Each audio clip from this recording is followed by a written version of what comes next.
kau takilotu. Patap make foken ke ngome ana wai ahon. Tatau pe ke family o kakala, pe ke family o Yunis. Mo ki motor ko to pe ka mo nga tunga nga family ko ya ko ke lave ya te fine mo tua ko ni. A o tu ke motor le fata ko ni. Ka pau ku ya ha pa foto ngai fama tatu amo famol mol. Ko tongia pe ni fatongia. Ka ko atunga pe ya Hanga tau no fo ko kai ke ia ha kakai ke na fa ho fatongia pe e foto ato pe fini moto an me muini o fa ho ko te tau fa ho ho tau ki pol kalama I he fia fini ko ya go gore ke tau kamata ki pe tau pol kalama he fia fini ha fa fe ai ho mato amari ke tau kamata ki pe ha na o fononga mai ke na me atu ki te pile o whakanofonofo ai o mea mari pe moho na kauwhanonga pia tau toki hoko atu lewa ke whakawhei a ke tau tolo ta tonu ke nau kau ke ngahi te pire ko ia pia tau kamata atu ai pe ko ia ka tak whamore more tau pasipasi ko toa mai ai whanonga ai o mo tapai ki mari pia tau toki hoko atu ai pe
Reverend Skal, ko whawhekau ia kakala, da mo imisi, ki whamon o me aki ki mua ki te pile koe da pe o matua mali.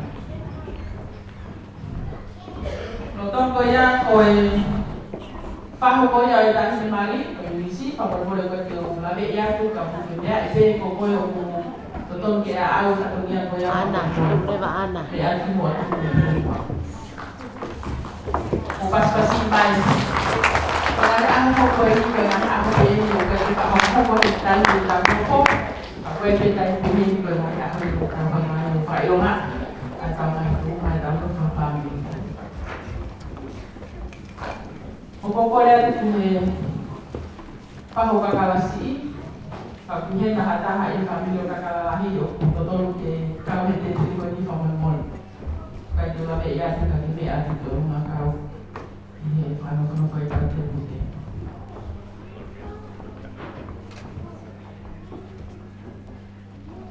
Ang labi na yan, kung hindi nakakalahin na sila mamitongan, kapag ganyan. Malo. pas-pasi mai ni.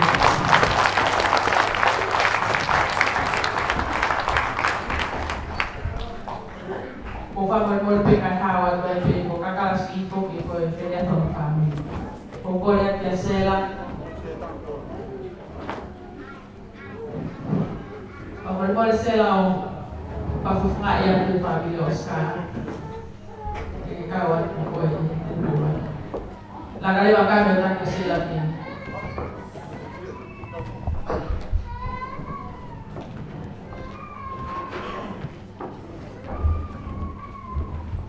Mukha tagpas si Marcel, si Mahulay Oscar, nawatin yung palang lang yung ako.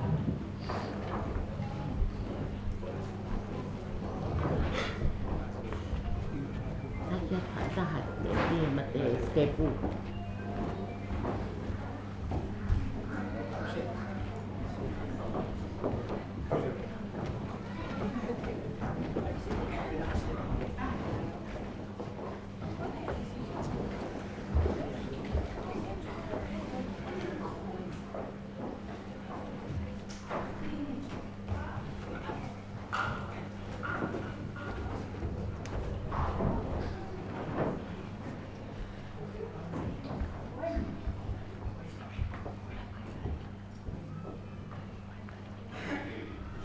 Pagkalakay daw ibang manok na po. Kapag gani yung dili ke mauhan pili ke daw dia may gay ko na pili ko ni naloni yung ata pito yung dia may gay ay kagakapata daw po ko sa molmolet pe yung pahogan din mo to agoy kung binuan ko sa ilolahia o kung pafumayan to Oscar pa Lucia ako natatake at itang programa. Apau ku yahani yung nau yahana mahita ulu ngape wahana programa ngafaan kikau ya hon okokot laba mai buat faham mai di buat faham programa okai ke kita programa yang ini tu tala tu behon hokoko okai ke kita fomo programa ke tu faham boleh kita faham di yang mahfan nak yang family bela kau fifine mesti mahfai Pati ka fa mo le pe pe ta programa de fi. Ko ya ko le ni kamata pe ta programa ta o lotu ya ko para amo pe pa ko ta programa fo ki fa fini ihe ako pe ni afi na e lava ele ya e kakala a ene whenga whakaako nei whahok i university. Pea whaampe mo koe yung family ke kau whakataha te pe mua pea moia i he katoanga o e whiawhini. Pataha i pe ai i polokalama koia o e mari pea mohono tāpua kina ai pe he whaiwhekau ai lava lelei o e whenga whakaako nei Whake e ki e poto pia kakala ke lawa i ki patongi a whakaako ko ia. Pea ko whaampe ke kore ke whaiwhekau ke whamolimore ke tau kamata ke pe mua. Hano whakailonga i pe ai ki lawa mea ko whaihe tamai o e koe ni a ke pe ha tau whakatoka ngai ai ofa e ki kone whai maana ki he whenga whakaako koe ni. Pea koutui o ku koe taha ia ngahi mea mahu inga o tau whaam ke tofu hia pea e tau toka ngā o tau ngai family ke whamanatu pe ke a koe tau whanau he koe whaunga pe e tahte tau lawa hiki a kea tunga tau moui koe ke ngata pe he tau ngahi kokoni ke a ngai tau nofo whang family kai pe he whoke a ngai tau kumhiu whanga mai e kau tonga ke funga o e whanua fo o koe ni o tau hunga mono mai ki ai.